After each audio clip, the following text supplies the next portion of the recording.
Kuja. Asimame huku. I know how to keep. I always keep right. Oh, keep right. Tuko sawa kwa screen.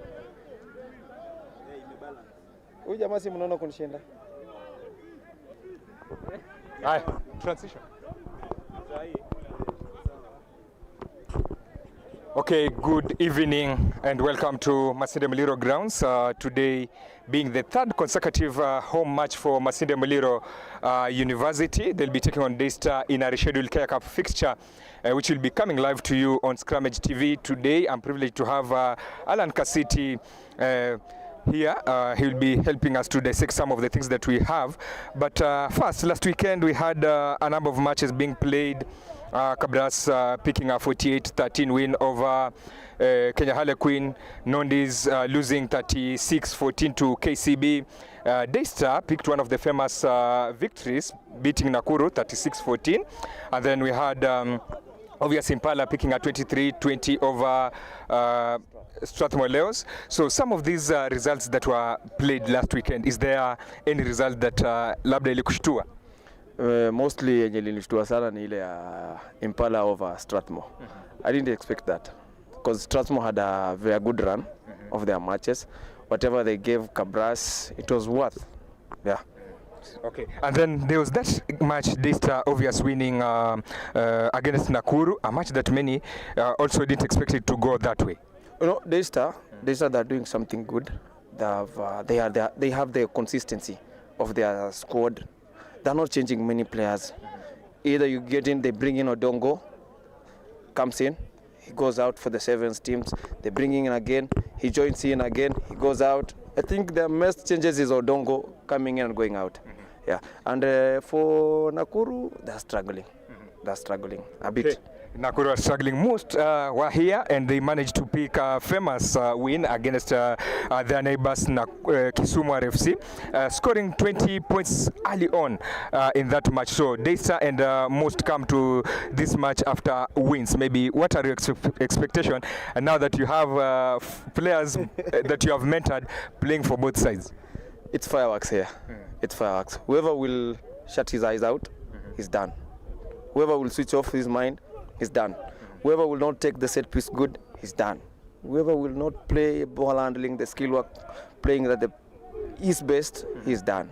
Yeah. You're saying whoever does not play to his best is done, but we have seen Masinde Muliro not do well in set pieces, but they have managed to pick 2 consecutive wins at home. It's like they have their own strategy of play. It's called the unstructured attack. Yeah. You don't know who will attack. For Mmust, I don't know who will attack. Anybody can score on Mmust. That's the biggest surprise. I'm worried of Mmust. But for Daystar, they know where to play, where not to play. Yeah.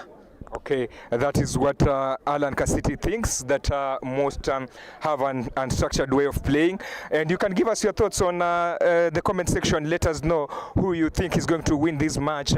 Give us your prediction on the comment section, and ensure that you share this live stream, comment and like, and ensure that you invite friends to also watch this match. This is the only Cup fixture on cards today. The Enterprise Cup match is obviously going on, but Kasiti, we have again 2 walkovers. Nakuru dishing out our walkover, Kenya Harlequin dishing out our walkover, and then now we have that match against Nondis and Strathmore, and then we'll have the other match between Blackblood, the Thika Road Derby, Blackblood and Nakuru Rfc going on. So what is the fate of Enterprise Cup now that we see walkovers dominating each and every time?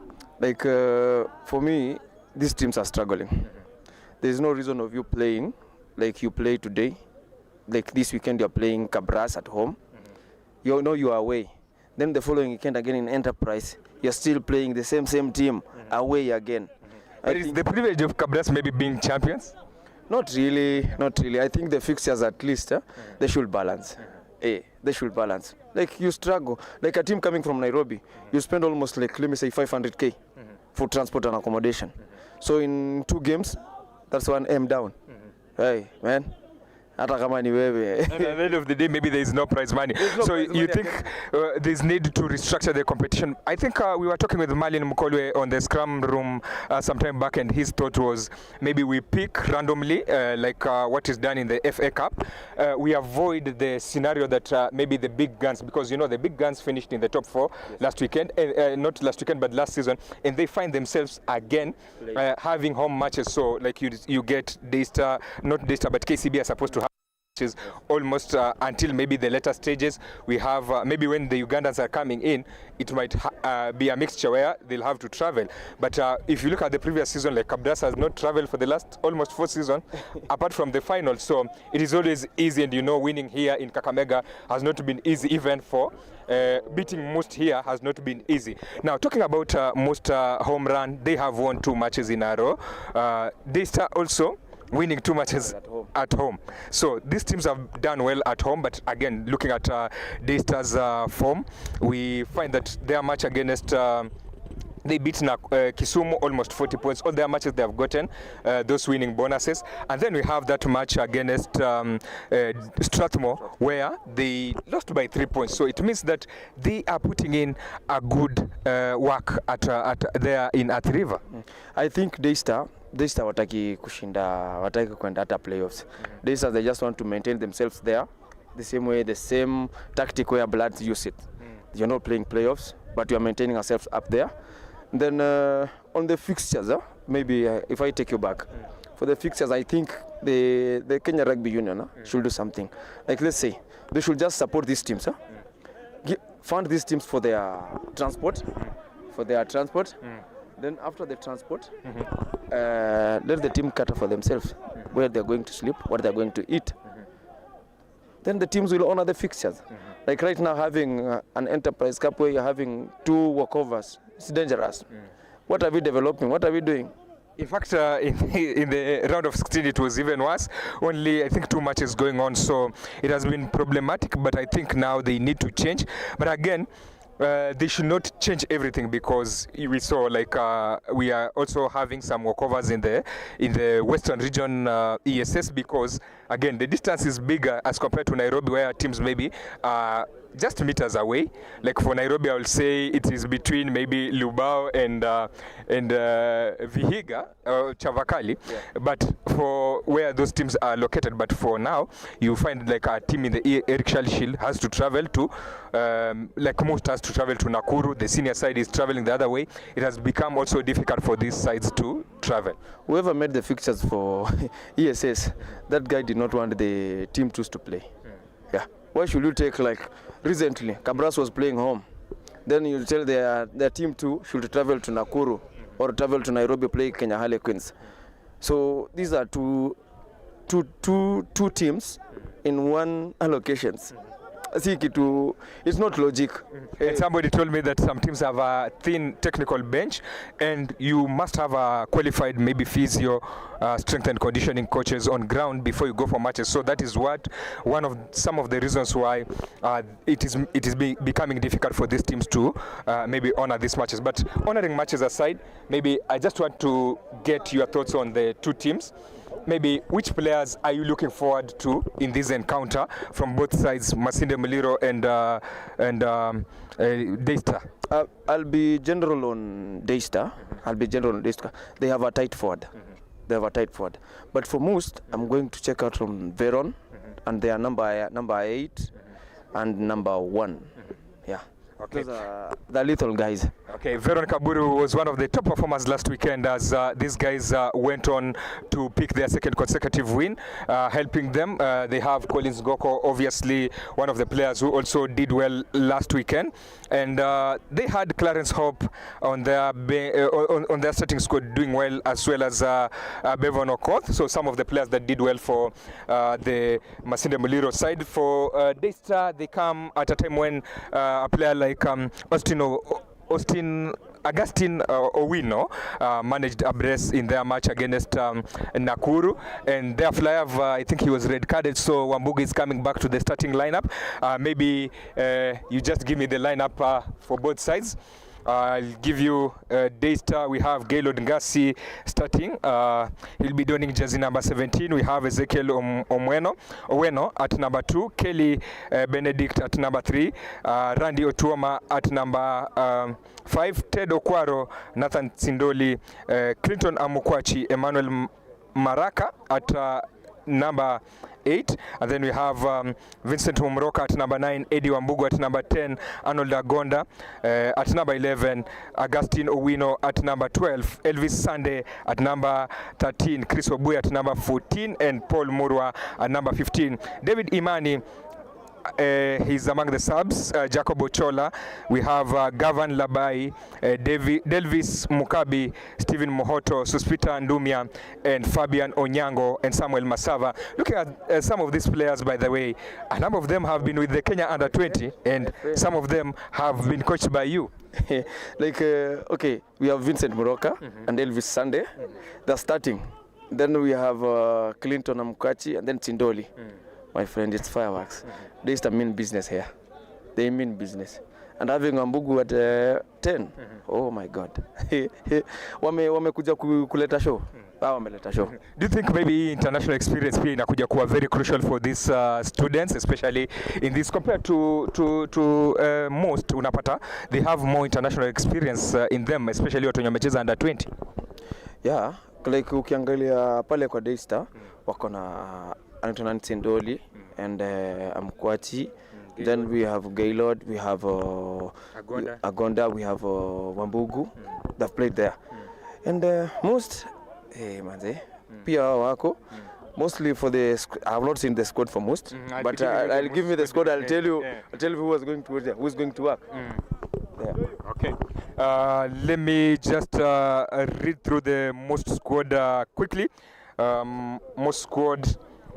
Somebody joked that most is always easy to know who is going to start, even next year.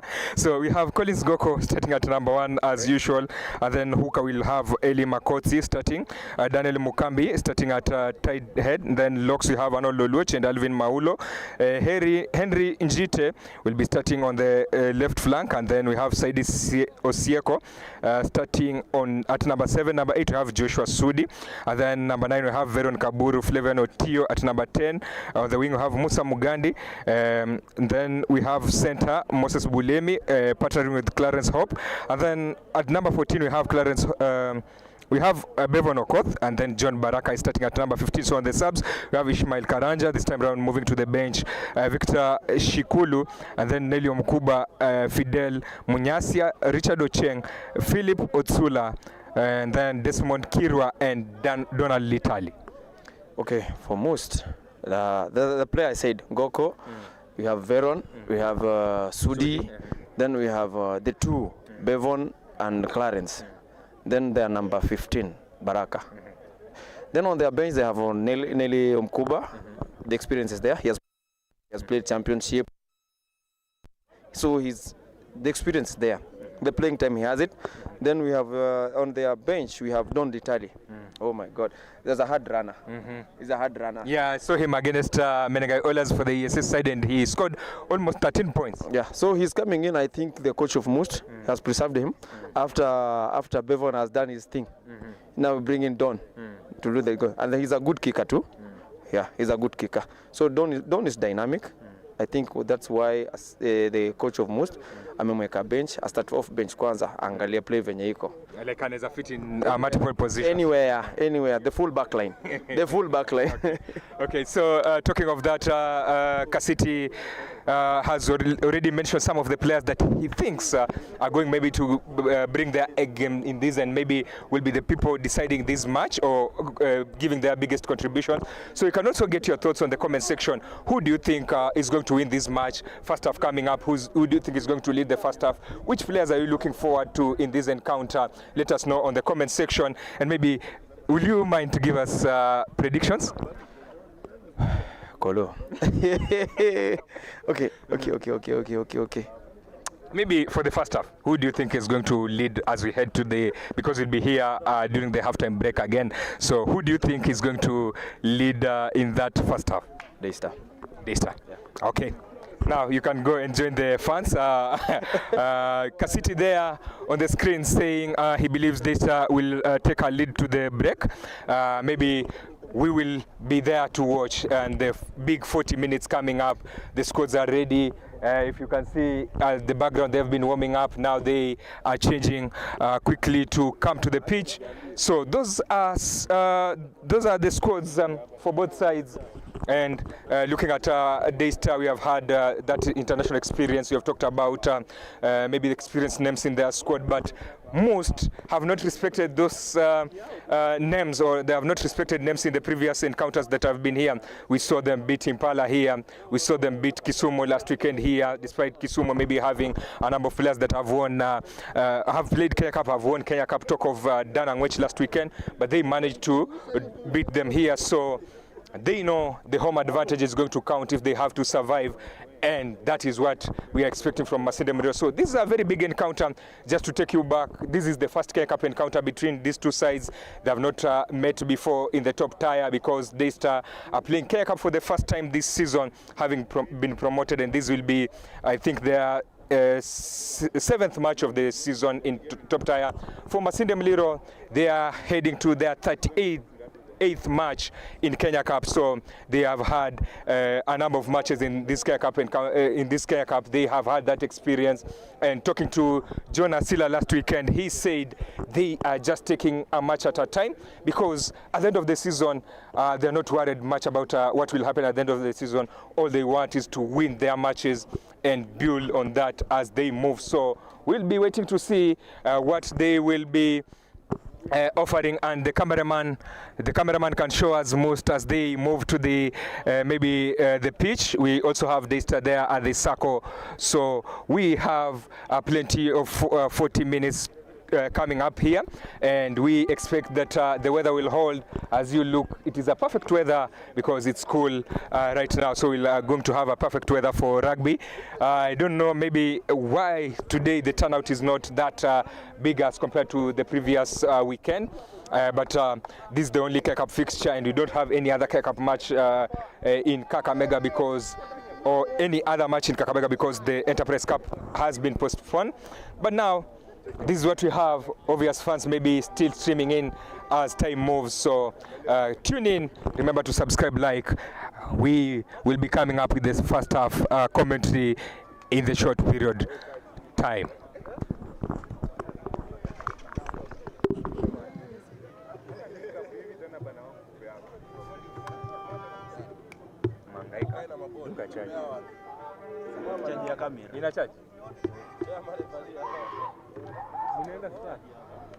Unakuja bana, nakwambia season tuko ndani ya playoffs. Unaniambia nini mzee? Je, chapo msana hiyo bola hapo. Sasa ananiambia nini? Hii season tuko ndani ya playoffs. Ndani. Sasa vijana angalia. Bora amekushana huko. Bora. Tutajaribu kuandika. Hii game tunashinda pia. Unasikia chenye nasema, but only kimoja. Ana hapa hivi leo.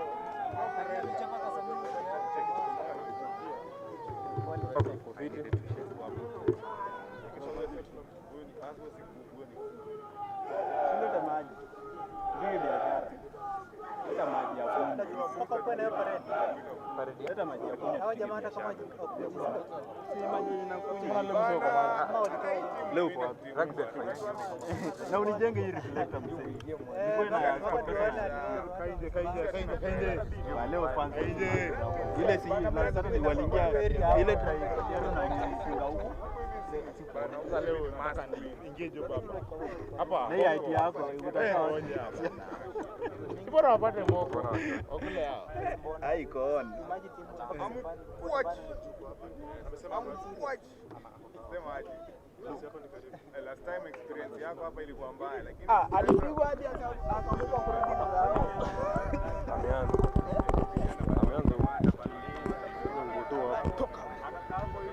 Good evening and welcome to today's commentary. My name is Colin Samanga. This is the rescheduled Kenya Cup match pitting Daystar and Masinde Muliro. You can call it a varsity derby. The only match that we have on cards in Kakamega. You can catch it live on Scrummage Africa. Remember to give us your thoughts. Who you think is going to win this encounter? Has most hurdle there.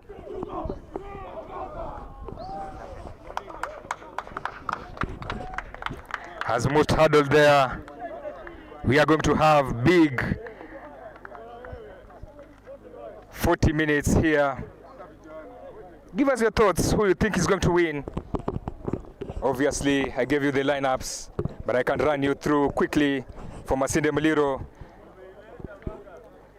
They have their co-captain Collins Goko starting at number 1.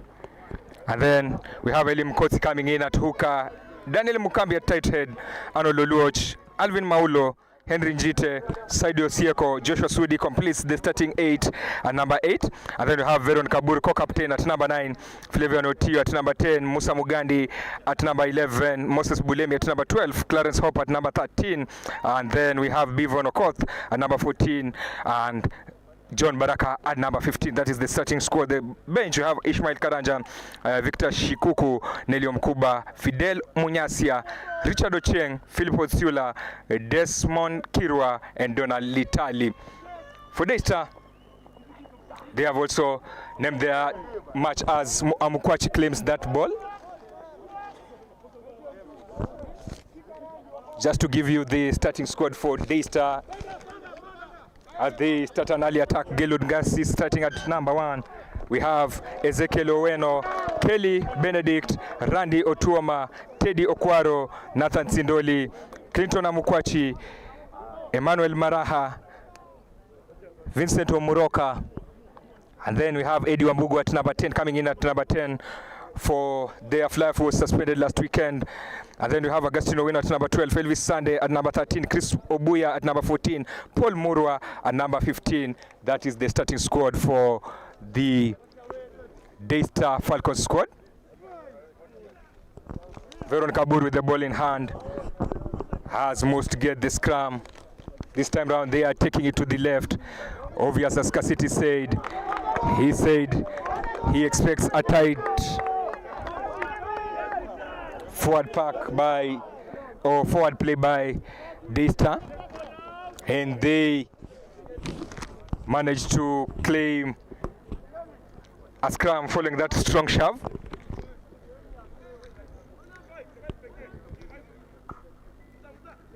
Just to remind you to keep subscribing, liking and sharing. And this match comes to you courtesy of Zabab Studios. They have been behind our movement, and all the matches that you see us bringing live, they are always there to sponsor us. Beautiful move, but Arnold Ogonda is unable to hold on to possession. A knock on, and we have the third scrum with less than 5 minutes played.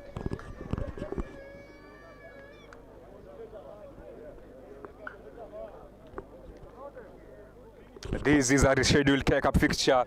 It was to be played on match day 3, but it was postponed following graduations and other commitments that these two varsity sides had.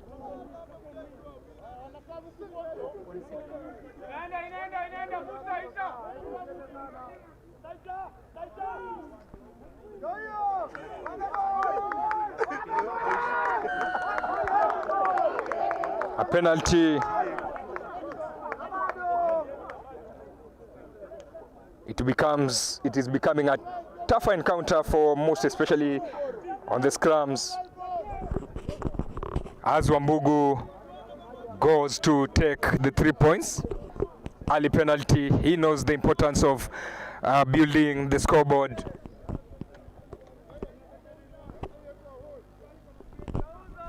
As the coaches back instructions, Jonas Sila encouraging his charges to try and hold those scrums.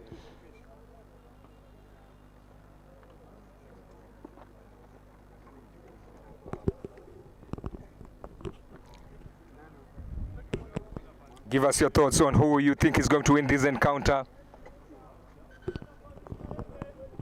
Leave a comment on the comment section as Wambugu goes for that penalty. He's a former Kenya under-20 player. Wambugu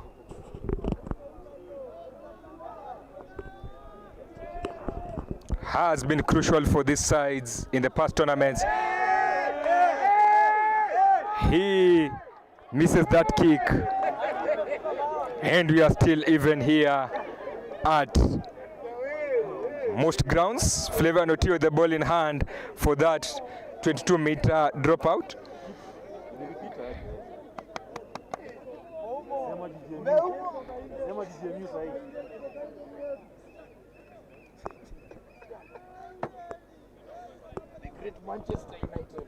Remember that this match was rescheduled as Omukwachi goes into contact. Umruka Vincent with the ball in hand, pass to find Wambugu. Not Wambugu, but it's the fullback Murwa who is held high, and once most hold you high, it means you are going to lose that possession. And that is what has happened. Most turnover. There is a confusion in play there, but most keep possession. Flavor Notio plays in Mulemi. They ran the ball wide to find Bevon Okoth, one of the scorers last weekend. He goes into contact, and they knock on, losing possession. Still 0-0 here. No one has been able to find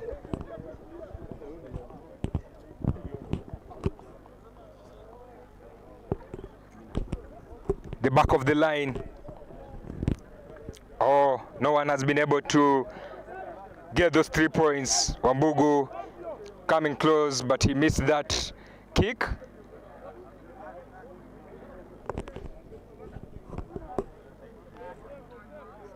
Remember to give us your thoughts on who you think is going to win this match. Leave a message at the comment section, and we'll be reading some of the comments. Wambugu with the ball, a long pass to find Ogonda, and Ologonda cuts inside as Daystar sniff that line. Amukwachi with the ball in hand, gains several meters for them. Omruka with plays in Wambugu. Wambugu goes with a kick behind the defense, and the ball will be bouncing out of play, meaning we'll be having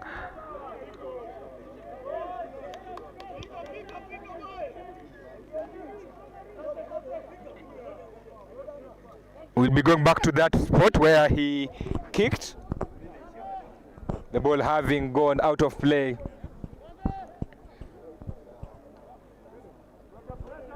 If you're enjoying this, remember to leave a comment. Just to give you maybe the stats. This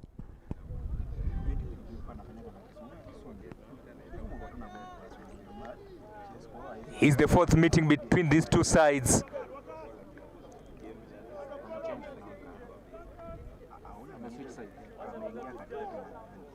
But the first ever meeting in Kenya Cup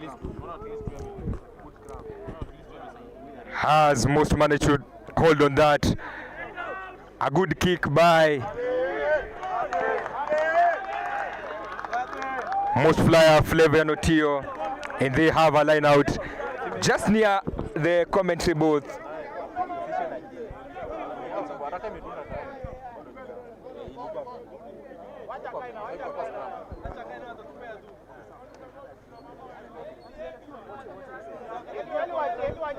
Just to remind you to keep on subscribing, liking and sharing.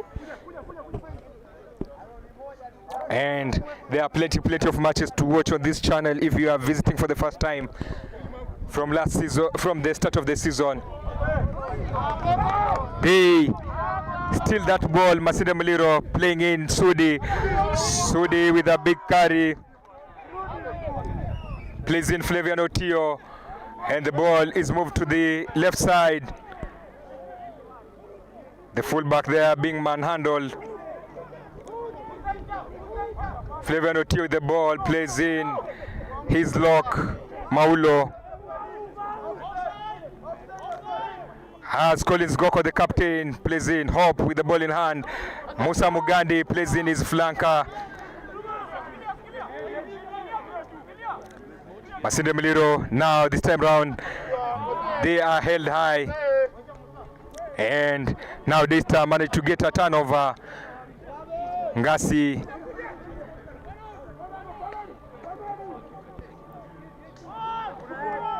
it is, as Kasiti promised, looks like it's going to be a crack of a match as Wambugu tries that up and under. Bounces out of play, and Masinde Muliro will have that scrum after this few minutes of play. Maybe Kasiti, what are your thoughts up to this point?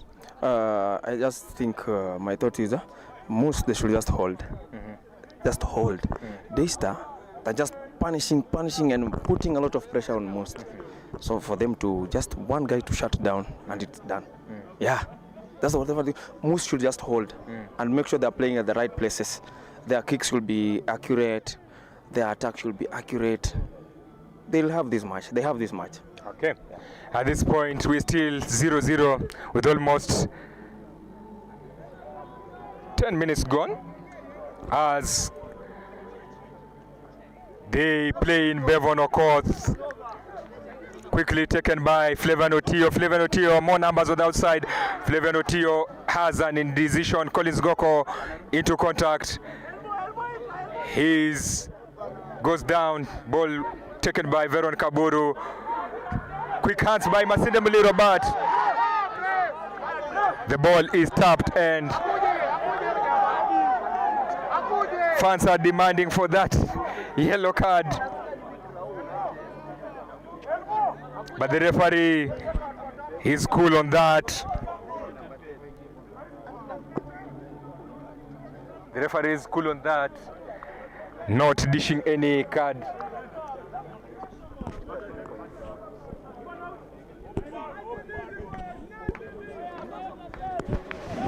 Flavian Otiyo, most top point scorer this season, opts to go for 3 points. He has scored over 36 points this season. Last weekend, he didn't have a good run off the boot.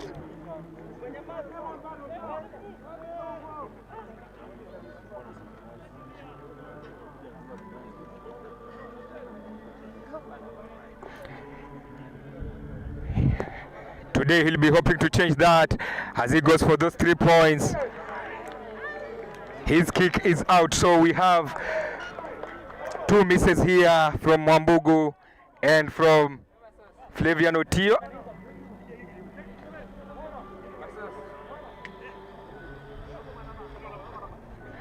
You can also let us know where you're watching this from.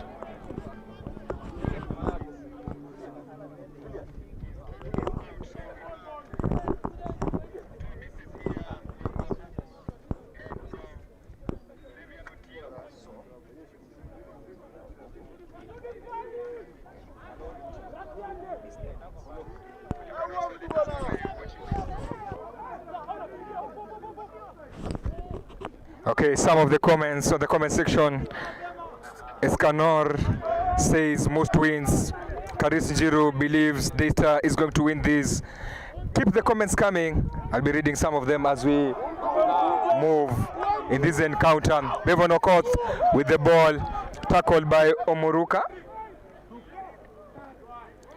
Flavian Otiyo looking for spaces beyond the defense, but well claimed by Murwa.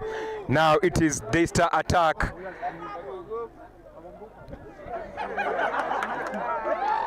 Turnover for Masinde Muliro.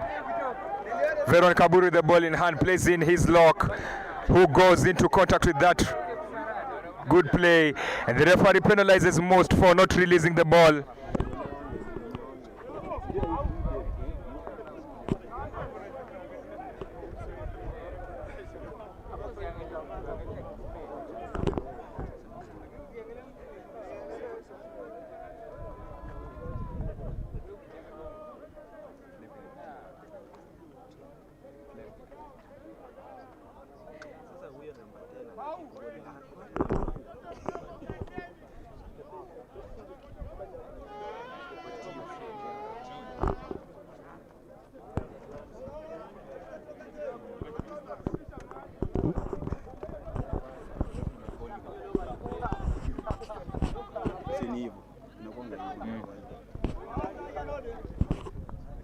A line out for Daystar, claimed by Omukwachi.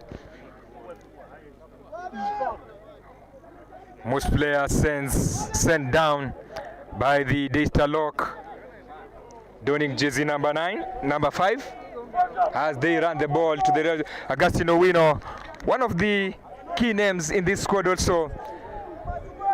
Today, they have managed to contain him at this point, but we will say it is still too early to tell. Ngasi with the ball as they decide to kick behind the defense. The ball bounces back to play, and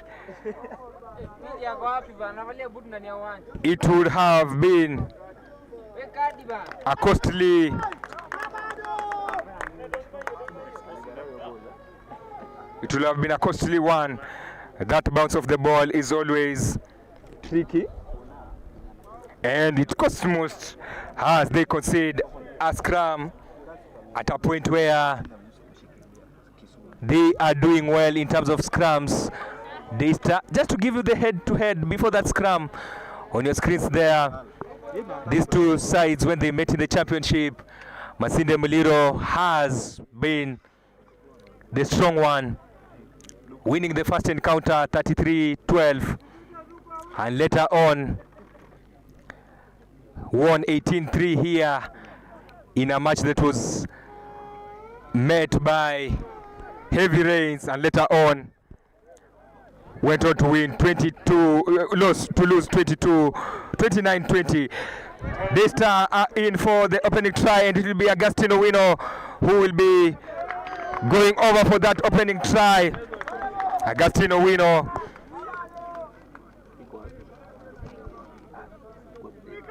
A beautiful play from the scrum. And now the visitors, Daystar, find an early lead here. Not really early, but they find the lead thanks to that try from Augustine. They made the numbers count, ensuring that most soaked off that scrum.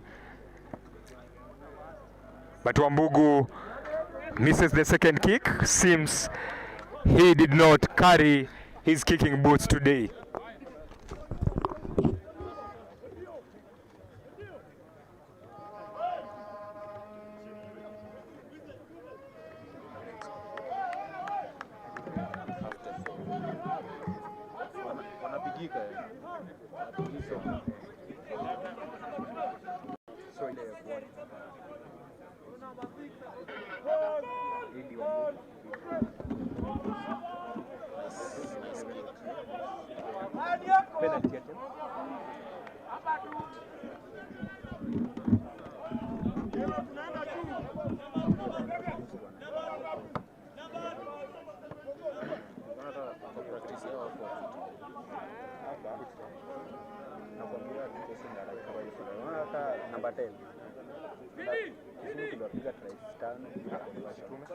Tena anakuja sana nataka hakuna kufika namba 5 hapa kuingia mapema kwenye extra zake hapo kwa mbuizo kick. Sasa anakuja anaingia kwa kick za kwanza ndio za wao. Ni mbaya.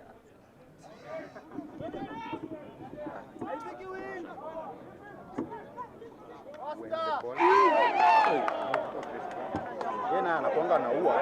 Aliwahi run kwa ngazia tu shock kwa mkono hivi. Si hata kwa mwili bizi.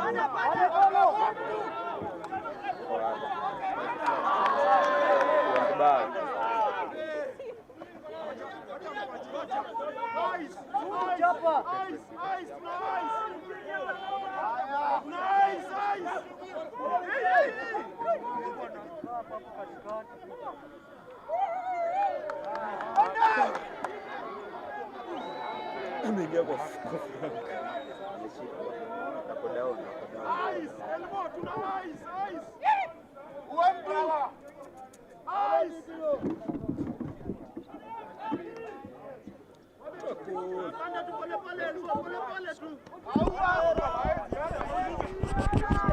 Mmust chasing now to get the response. Trailing Sudi with the ball.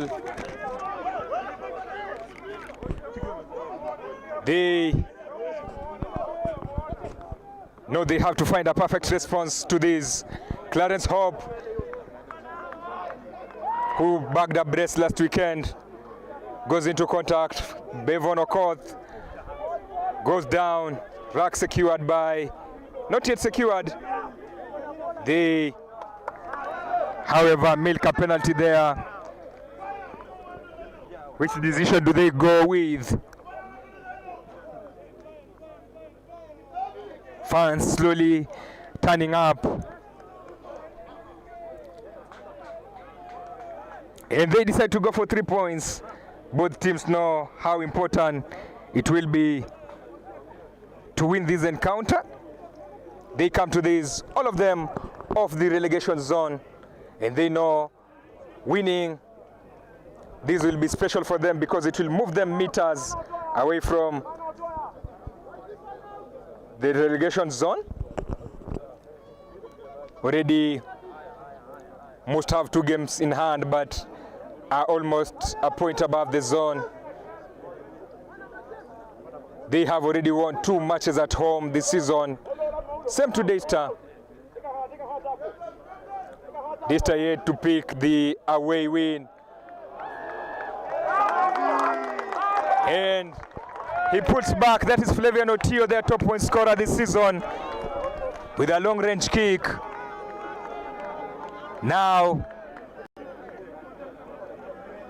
it is a 2-point game, 2-point gap separating these 2 sides. This being a varsity derby, the only match in the small town of Kakamega.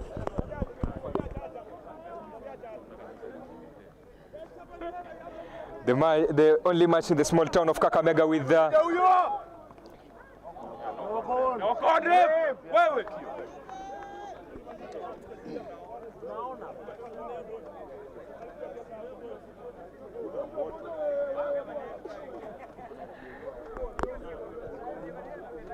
interesting encounter here. Now 2 points separating the 2 sides as the players exchange there.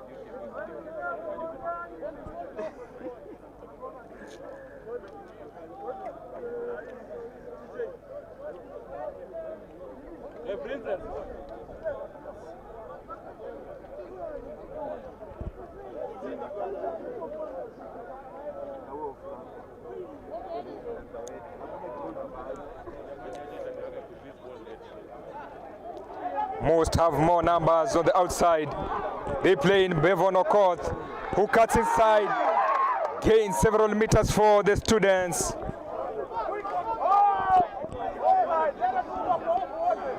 That is Sudi with the ball in hand.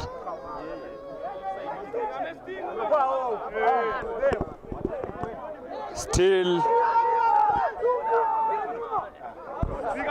he opts to go for a kick. That is their captain, Veron Kaburu. They are arrested in their own zone.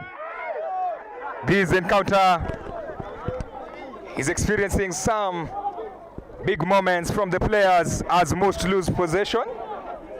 And now Daystar a chance to clear their lines, and Wambugu does it perfectly with a kick above the defense. I think he didn't read it well. That is Agustin Owino.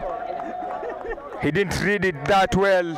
Maybe if he read that well, they will be having possession still.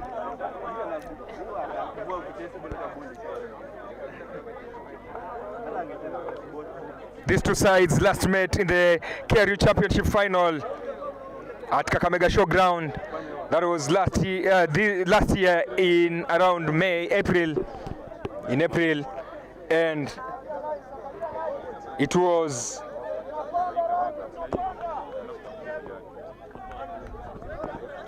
it was Daystar who emerged top. He emerged top. Masinde Muliro managed to secure that one, but they consider penalty, and the fans are not amused by that. They believe the fullback had more numbers on the outside. That is the fullback, Job Baraka. Wambugu with the kick, and we'll have that line out just before or on that halfway meter line.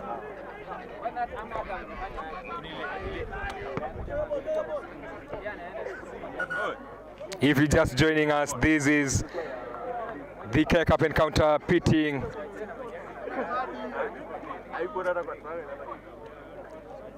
the students from Machakos and from Kakamega, being a varsity derby, a repeat of the KRU Championship final, which Daystar won 29-10 at Kakamega Showground as the curtain raise of the Kenya Cup last season. These two sides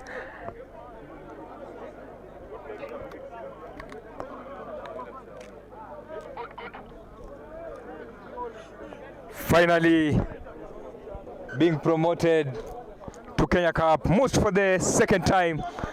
I told you this is their 38th Kenya Cup match since promotion, while for Daystar they only playing their 7th match of the season.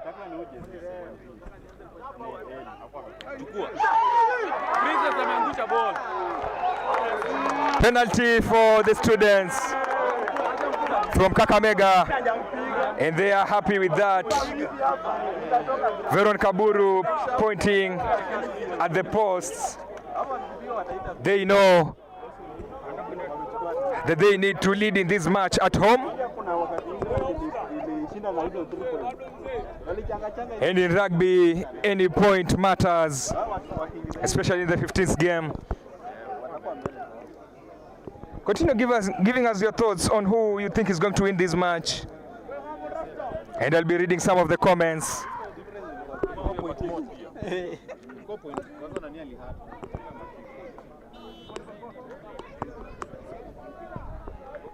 Flaviano Tio nails that kick, and they lead for the first time in this encounter at home. The students from Kakamega, they call themselves Makaka, meaning brotherhood. They now lead 6-5 in this encounter.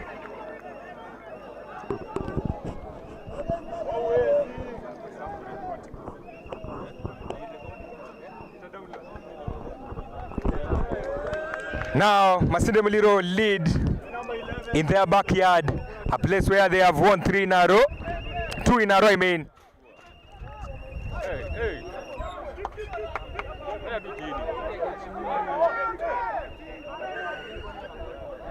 Penalty for Masinde Muliro.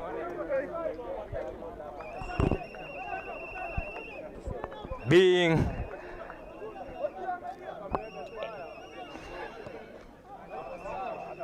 that minute where the scoreboard has changed now hands, and it is Mmust with a slim lead. You said they just needed to hold on a little.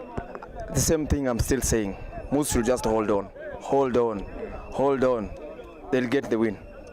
Okay, that is Kasiti's thoughts. You can also give us your comments on what you think about this encounter that now has Mmust leading.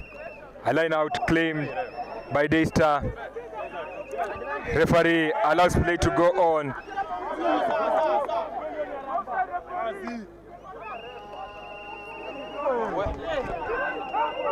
He finds his match. Veron Kaburu with the ball in hand. The scrum half Omuruka really working hard. And the referee goes back to the spot of the previous infringement.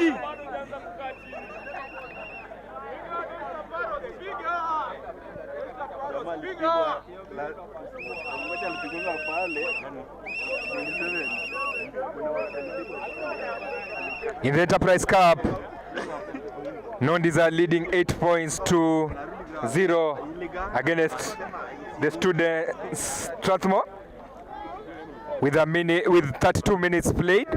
Here Mmust lead by a point. Veron Kaburu with that scrum pick plays in Musa Mugandi. Musa Mugandi goes down after holding on that. Referee allows play to go on.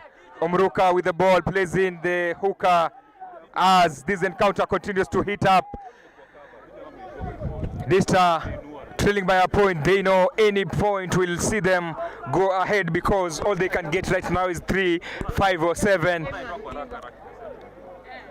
Omuruka releases the ball to Wambugu. Wambugu obvious chooses to go for a kick behind the defense claimed by the captain, co-captain Veron Kaburu, but we have a penalty and I think they'll be looking at the posts, though Amukwachi is calling for the corner. They go to the corner. That is Eddie Wambugu, former Kenya under 20.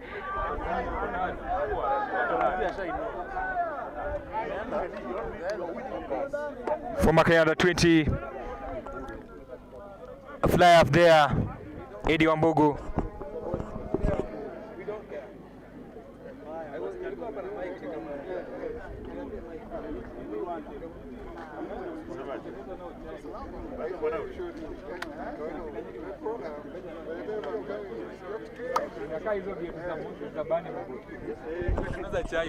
Line out for Daystar. They choose to go for a maul. Must have a task to defend that maul, but board is falling. Daystar reclaim the lead, going down.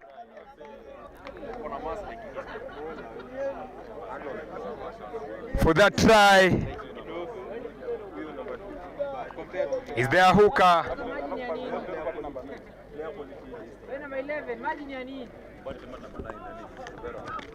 Their hooker was Ezekiel Oweno, restoring their lead with a conversion to come.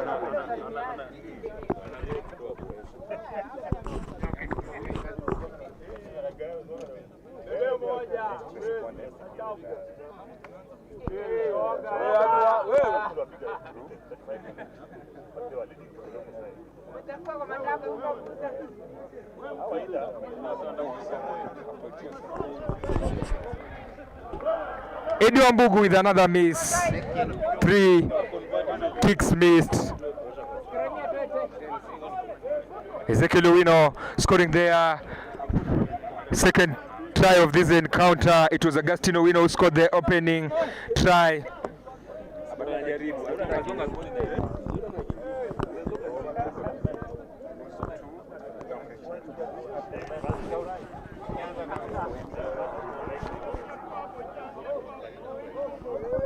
So Ezekiel Omeno, I'm being corrected that it's Omeno, not Oweno, as Flavian Otio raises that kick, goes to find Amukwachi. Amukwachi slips past his markers and he has gained several meters for the student. Amukwachi proving difficult to stop, gaining several meters into Mmust 22, Mmust zone. Still more numbers as the referee calls for that high tackle. Wambugu being played in. Selsadami plays in his fullback Murua, and they'll be going at the corner for another try. 2 tries for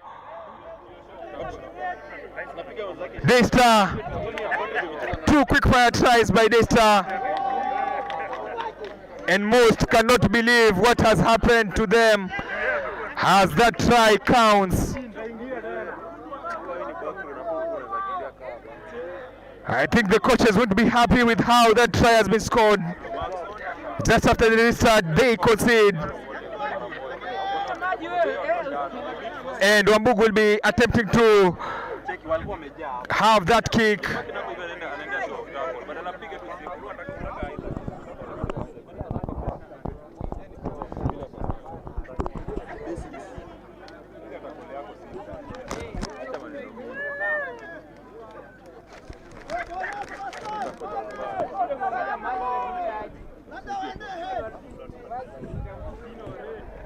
The try at the corner came from, I think it's Chris Obuya.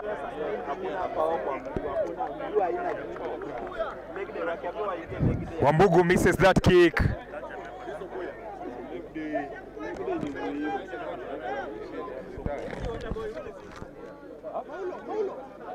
Chris Obuya stretching their lead. Now it is the scoreboard reading 15-6.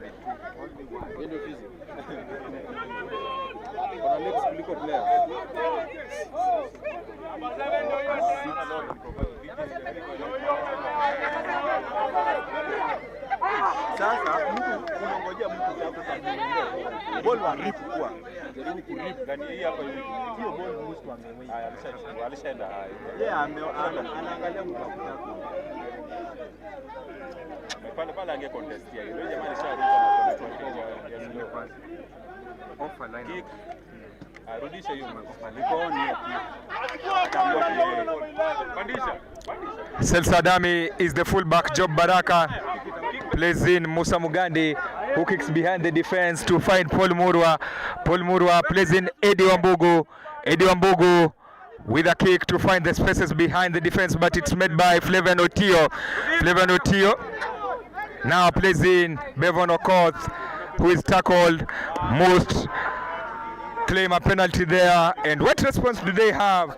It's a quick tap from Veron Kaburu, who knows that the game is running away from them and they have to get a perfect response. Obvious, Daystar trying to destabilize their scrum, their mauls. Flavian Otio changes direction.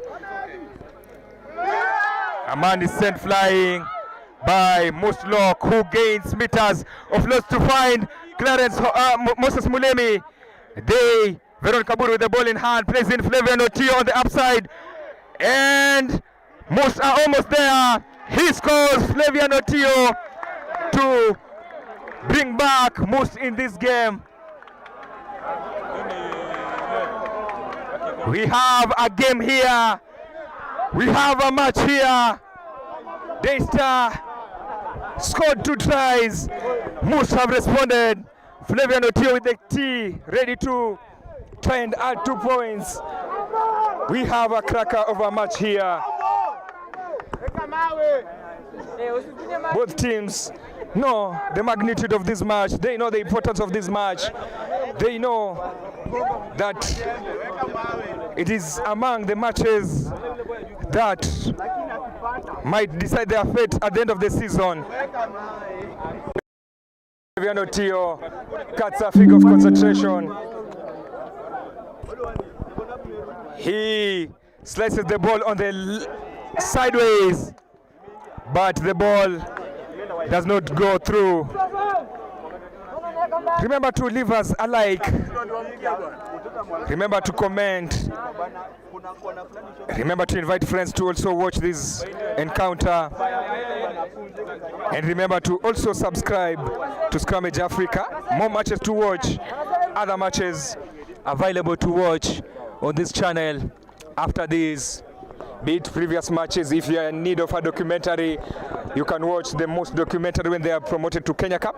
You can also watch that documentary of Cabras Sugar pinned on this channel. So plenty.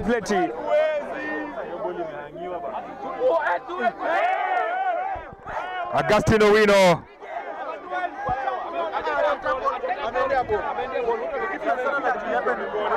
He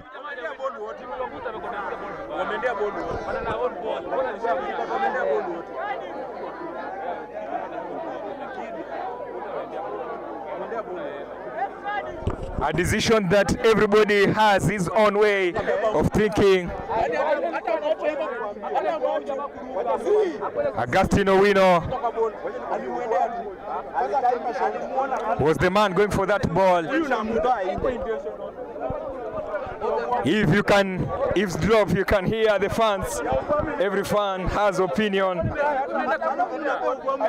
on what happened, and that is the beauty of being a fan. 4 points separating these two sides. Maybe Wambugu won't be happy with the kicks he has missed.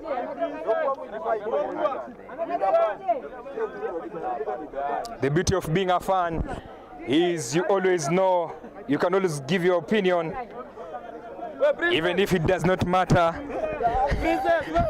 But for the referee, he has to make a very crucial decision on this. And after consultations, Agustino Wino is being called there. The score of the opening try. He's also the captain of this side. And after consultations,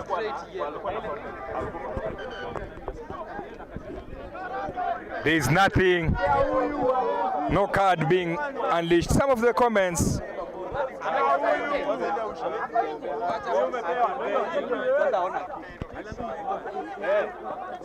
Maybe Joshua Moding says Kisiagi Kubwa Makaka. We have Ola Graphics, Branding and Marketing says Daystar will win this. Antique Angel says Daystar will win this. And he says they just have to utilize their chances they are getting. Joshua Moding believes most will win with a bonus point.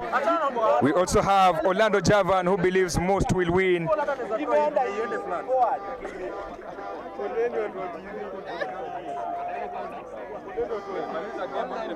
Zeru believes Job will have done better for that try that they missed.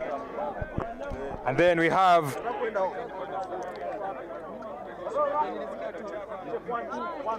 Dennis Omari, who is asking about the Cabras game. Cabras got a walkover.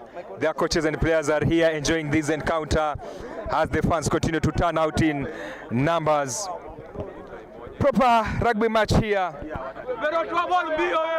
Veron Kaburu rises from the maul. Moses plays in Flavian Otio, a short ball to the fullback Job Baraka. Well covered. Veron Kaburu plays in Bevan Okoth, who changes his direction. The referee says there was no obstruction. That is Joshua Sudi with the ball. Veron Kaburu releases his prop, who plays in Flavian Otio. Clarence Hope plays in. The man on the open side and is banded out of play. It's getting hot here at Masinde Muliro grounds despite the weather being cool. Quick play, quick restart. Eddie Wambugu plays in Arnold Ogonda, who has been silent in this match. Ogonda tries to cut in. Ogonda was one of the players who we talked about at full time, hoping that he will be bringing his A game, but must have been able to contain him well. Still, it is the students from Machakos County leading here as Wambugu kicks behind the defense made by Job Baraka. Job Baraka opts to respond with a kick behind the defense taken by Vincent Omoroka. Job, he plays in. Now Paul Muro with the ball. Agustino Wino tries to cut in. Referee playing advantage as we get that hooter to mean that anytime from now we'll be having that halftime break. But they still have the ball. They will wish to score before that break. As we move to that halftime, we edge closer to those final minutes of this first half. Already the ball is there. Well stolen by Clarence Hope, but the referee penalizes.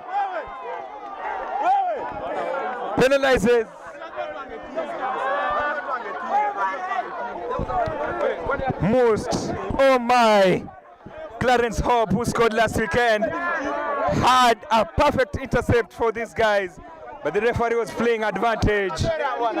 And now we have to go back to that spot. The referee was playing advantage, and that's why that intercept from Clarence Hope did not matter. Daystar survived that one.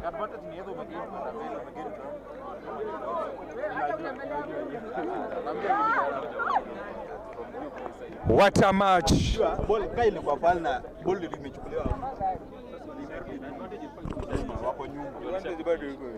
Wako nyuma ya gain line.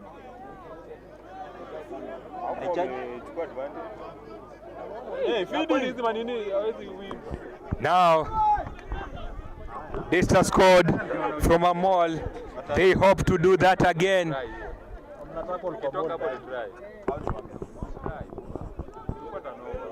Mmust hoping to hold on the hope. They will love the gap to remain maybe 4 points.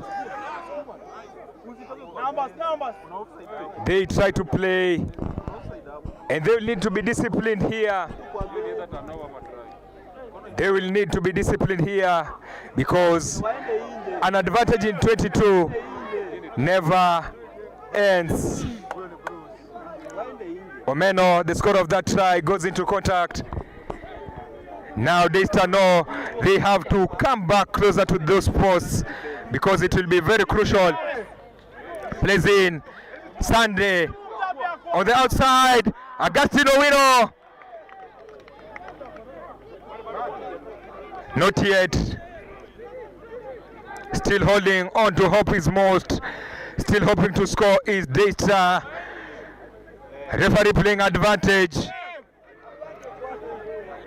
Referee playing advantage, and it means Daystar will have to score or get back the ball again.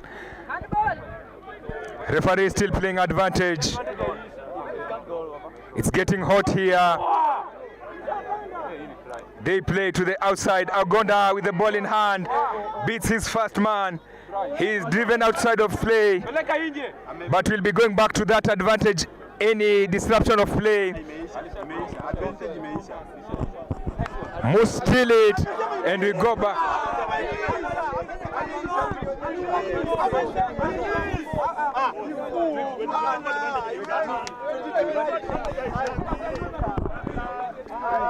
We go back to that spot.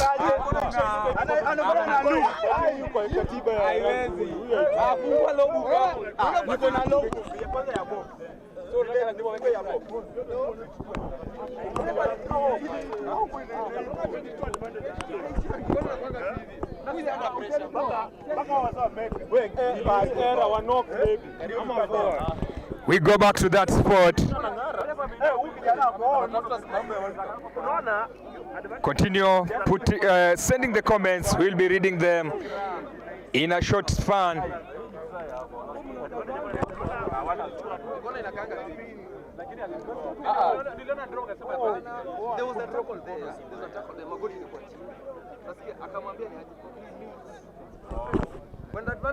We'll be having a scrum again. Remember to subscribe, like, and share, and give us your comments. If you're just joining us, this is the Scrummage Africa, the Kenya Cup rescheduled fixture, Enterprise Cup. We only have 2 matches. That is Nondi's taking on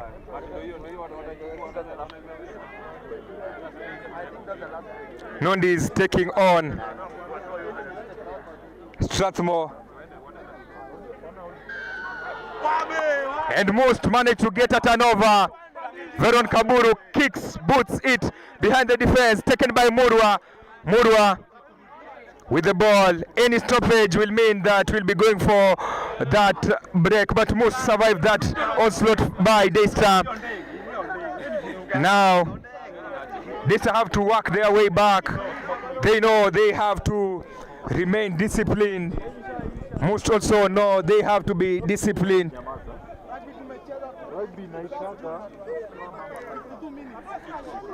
And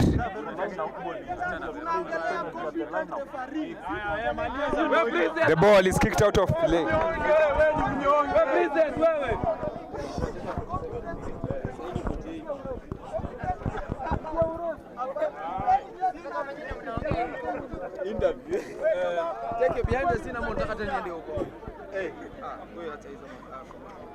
Halftime break here at Mmust grounds.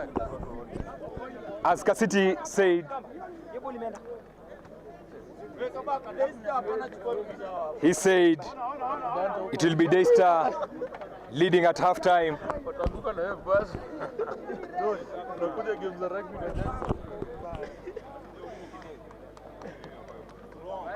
He said Daystar will be leading at halftime, and that is the case here. Number 10 wa Daystar anataka mkunje. Number 10 wa Daystar.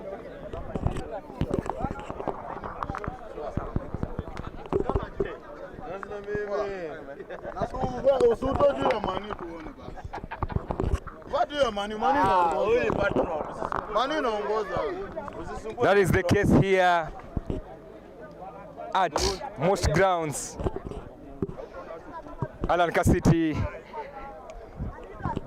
you said we'll head to halftime with Daystar leading, and that is the case.